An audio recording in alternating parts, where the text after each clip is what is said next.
လူထုဦးလာရဲ့အညာကျေးလက်ပုံမြင်များဒုတိယတွဲစာအုပ်ထဲကရှက်တက်တဲ့အပြူကြီးနဲ့ဘေးတင်ဆရာဆိုတဲ့ပုံမြင်လေးဖတ်ပြချင်ပါတယ်။ရှေးတုန်းကအညာကျေးလက်ကရွာကြီးတစ်ရွာမှာ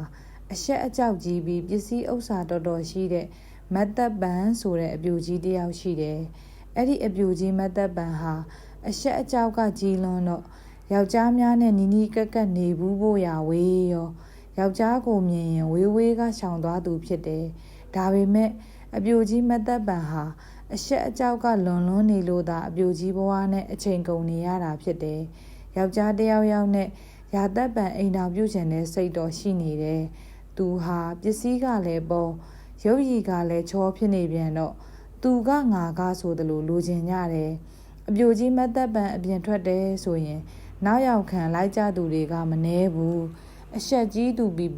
ဒီလိုလိုက်ကြပေမဲ့သူကတော့ဘသူကိုမှအတွေ့ခံတဲ့လက်ခံစကားပြောတယ်မရှိဘူးလွတ်အောင်ရှောင်တိန်သွားတာကြီးပဲ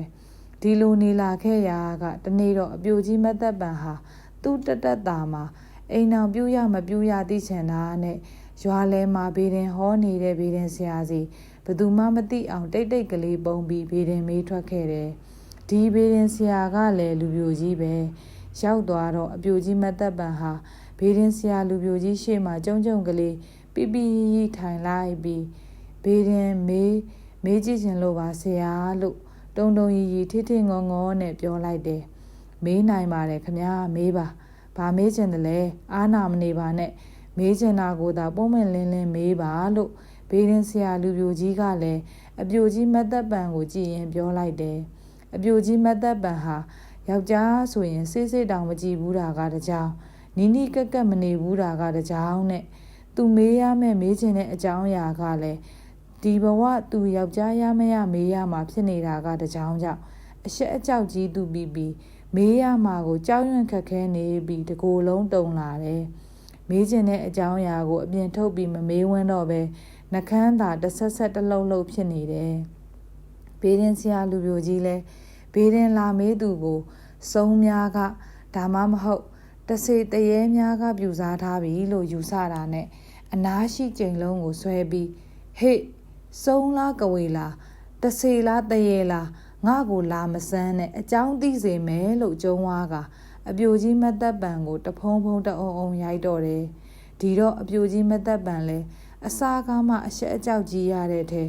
ဒီလိုပြုံးကနေတအုံတထိုင်ရိုက်ခံရတော့ပုံမကြောက်ရွံ့လန့်ဖြန့်ပြီးအမလေးဆရာမရိုက်ပါနဲ့တော့ကျမအရှက်လဲမကြီးတော့ပါဘူးယောက်ျားမြင်ရင်ရှောင်ကွင်းသွားတာတို့ဘာတို့လည်းမလုပ်တော့ပါဘူးဒီပြင်မိန်းမတွေလိုပဲနေပါထိုင်ပါတော့မယ်လို့ဆိုပြီးဘေးရင်ဆရာလူပြိုကြီးရင်ခွင်ထဲအတင်းတိုးတော့တယ်ဒါနဲ့သူတို့အပြိုကြီးလူပြိုကြီးနှစ်ယောက်ဟာအဲ့ဒီနေကအစ